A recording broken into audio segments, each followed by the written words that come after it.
और सपा के पूर्व एमएलए रहे इंदल रावत को फिलहाल गिरफ्तार कर लिया गया। ये अभी तक की बड़ी खबर आ रही है। इंदल रावत को गोमती नगर पुलिस ने गिरफ्तार कर लिया है।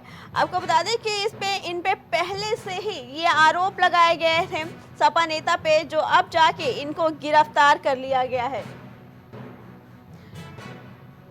आपको बता दें कि लखनऊ की रियल एस्टेट कंपनी ने इस पूर्व सपा विधायक इंदल रावत को करोड़ों की धोखाधड़ी मामले में शिकायत दर्ज की थी, जिसमें पुलिस ने 2 घंटे की पूछताछ की थी और 2 घंटे की पूछताछ के बाद उन्हें गिरफ्तार कर लिया है। आपको बता दें कि लखनऊ के गोमती नगर में पुलिस ने पूर्व विधायक इंदल रावत को जालसाजी के मामले में गिरफ्तार किया है। इंदल रावत लखनऊ के मलिहाबाद सीट से समाजवादी पार्टी के विधायक रहे हैं। पुलिस ने उन्हें करोड़ों रुपयों की ठगी के मामले में गिरफ्तार किया है। आपको बताते चले कि उन पर एक रियल एस्टेट कंपनी ने धोखाधड़ी करके करोड़ों की रकम हड़पने का ये आरोप लगाया था, जिसके जवाब में पुलिस ने करीब 2 घंटे तक इंदल रावत से पूछताछ की और पूछताछ के बाद उन्हें गिरफ्तार कर लिया गया है। इसी साथ ये बताया जा रहा है कि जो रियल एस्टेट कंपनी राज इंफ्रा हाउसिंग के साथ एक जमीन का सौदा किया था और वो जमीन उनके नाम पर भी नहीं थी। इंदल रावत ने फर्जी तरीके से दस्तावेज तैयार करके रजिस्ट्री करवा करके कंपनी से ठगी की थी, जिसके मामले में अब उन्हें गिरफ्तार कर लिया गया है। इसी पे आगे की जानकारी के लिए हमारे साथ कलीम जुड़ चुके हैं। कलीम, क्या कुछ मामला है? बताया जा रहा है कि जमीन इनके नाम पे नहीं थी, फिर भी उन्होंने रजिस्ट्री अपने नाम पे करवाई, फर्जी रजिस्ट्री करवाई और एक कंपनी के साथ इन्होंने करोड़ों का घोटाला किया है। क्या कुछ पूरा मामला है, बताइए हमारे दर्शकों को। देखिए अर्चना जी, जिस तरीके से बात की जाए, ये पूरी घटना साल 2014 से जुड़ी हुई है, क्योंकि साल 2014 में सपा नेता रहे इंदल रावत ने एक रियल एस्टेट कंपनी से जो साठगांठ करके एक जमीन पर 5 मंजिला इमारत बनाने का कॉन्ट्रैक्ट साइन किया था। और कॉन्ट्रैक्ट के बाद इनके अकाउंट में अगर बात की जाए तो 40 लाख से अधिक की रकम भी ट्रांसफर की गई थी। लेकिन अगर बात की जाए 2 करोड़ से अधिक की जो एक कॉन्ट्रैक्ट किया गया था, उस कॉन्ट्रैक्ट के आधार पर जब रियल एस्टेट कंपनी ने उस मामले की जांच की थी, तो जांच में उनके नाम पर कागजात भी नहीं देखे गए थे। और इस मामले को लेकर के जब रियल एस्टेट कंपनी और सपा नेता इंदल रावत से जब बातचीत हुई थी, तो उस दौरान ये जरूर कहा गया था कि उनके नाम पर जो कागज है वो अभी रजिस्टर्ड नहीं हो पाए हैं और जो नाम दाखिल खारिज की अगर बात की जाए तो वो भी उनके नाम पर चल रहा है, क्योंकि उसमें गलती का हवाला देते हुए ये कॉन्ट्रैक्ट पूरी तरीके से साइन हो गया था।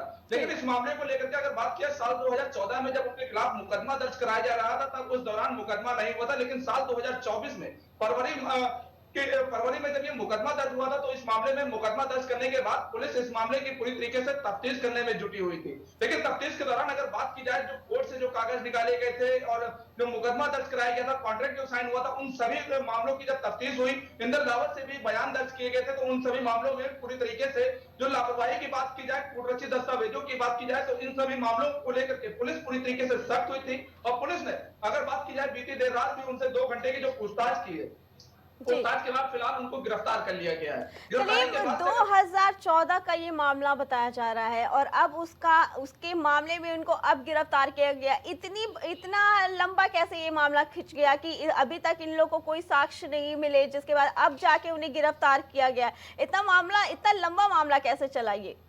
देखिए अर्चना जी, जिस तरीके से कॉन्ट्रैक्ट की बात की जाए, वो कॉन्ट्रैक्ट साल 2014 में जिस तरीके से दोनों लोगों के बीच में जो है रजिस्टर्ड हुआ था, उसके बाद से जो अब इस मामले की साल भर बातचीत चली, उसके बाद एकाएक दोनों के बीच विवाद हुआ। विवाद के बाद जब ये कागजों की अगर हेरफेर की बात की जाए, तो कंपनी से लगातार कागजों का हेरफेर भी किया जा रहा था। और दोनों के बीच की अगर बात की जाए, तो कॉन्ट्रैक्ट जब साइन हुआ, उस दौरान कागजों की किसी तरह की जांच नहीं की गई थी। जांच के बाद एकाएक जब ये देखा गया था कि उनके नाम कागज नहीं रजिस्टर्ड हुए, तो इस मामले को लेकर के इंदल रावत लगातार हीला हवाली भी करते आ रहे थे, कंपनी को भी कई बार गुमराह करते नजर आए। और उसी गुमराह के बीच क्या लगता है कि इंदल रावत ने ये जो इतना बड़ा घोटाला किया है, कहीं ना कहीं ये उन्होंने अपनी पार्टी के शह पे किया है? उनकी पार्टी को इस चीज के बारे में पता है कि वो इतना बड़ा फ्रॉड कर रहे हैं? देखिए फिलहाल इंदल रावत की अगर बात की जाए, तो इंदल रावत के खिलाफ अगर मुकदमों की बात की जाए, जमीनों के मामले में धोखाधड़ी की बात की जाए, तो कई ऐसे पीड़ित भी देखे गए थे जो इंदल दर्ज कराने के लिए पुलिस के चक्कर काट रहे थे। जी। लेकिन अगर हनक की बात की जाए तो इंदल रावत की पुलिस विभाग में एक ऐसी हनक थी, साठगांठ थी, जिसके कारण उसके खिलाफ मुकदमा नहीं दर्ज हो रहे थे। जी। और ये भी अगर मामले की बात की जाए, जिस तरीके से साल 2014 रहा, फिर साल 2018 में मुकदमा दर्ज कराने की बात की गई, लेकिन उसमें भी हीला हवाली की गई थी। लेकिन आखिरकार फरवरी साल 2024 में ये मुकदमा दर्ज हो गया था। 5 महीने की जो पूरी इन्वेस्टिगेट चली थी, इन्वेस्टिगेट के बाद ही पुलिस ने अब इंदल रावत को गिरफ्तार किया था। और गिरफ्तारी करने के बाद से जिस तरीके से अगर सूत्रों की अगर इस मामले में जानकारी माने तो इस मामले में और भी अभी जो तफ्तीशें से चल रही है इंदल रावत के खिलाफ, जो और मुकदमे दर्ज है वो कहां दर्ज है, इन सभी मामलों की भी जांच की जा रही है। जी। कलीम, इनकी गिरफ्तारी के बाद क्या पार्टी की तरफ से अभी तक कोई बयान जारी हुआ है इनको लेके? देखिए, फिलहाल अगर बात की जाए सपा नेता इंदल रावत की अगर बात की जाए तो शुरुआत में तो ये सपा से जुड़े रहे, लेकिन अगर लोकसभा चुनाव की बात की जाए तो लोकसभा चुनाव में इन्होंने कांग्रेस पार्टी ज्वाइन कर ली थी। लेकिन कांग्रेस पार्टी ज्वाइन करने के बाद से अगर इस दौरान बयान की बात की जाए तो अभी तक किसी भी नेता का बयान नहीं आया गिरफ्तारी को लेकर। अगर जालसाजी को लेकर के अगर बात की जाए तो जालसाजी को लेकर के भी जो गिरफ्तारी हुई है उस पर भी किसी तरह की कोई प्रतिक्रिया अभी तक नहीं आई है। ठीक है कलीम, आपका बहुत बहुत धन्यवाद।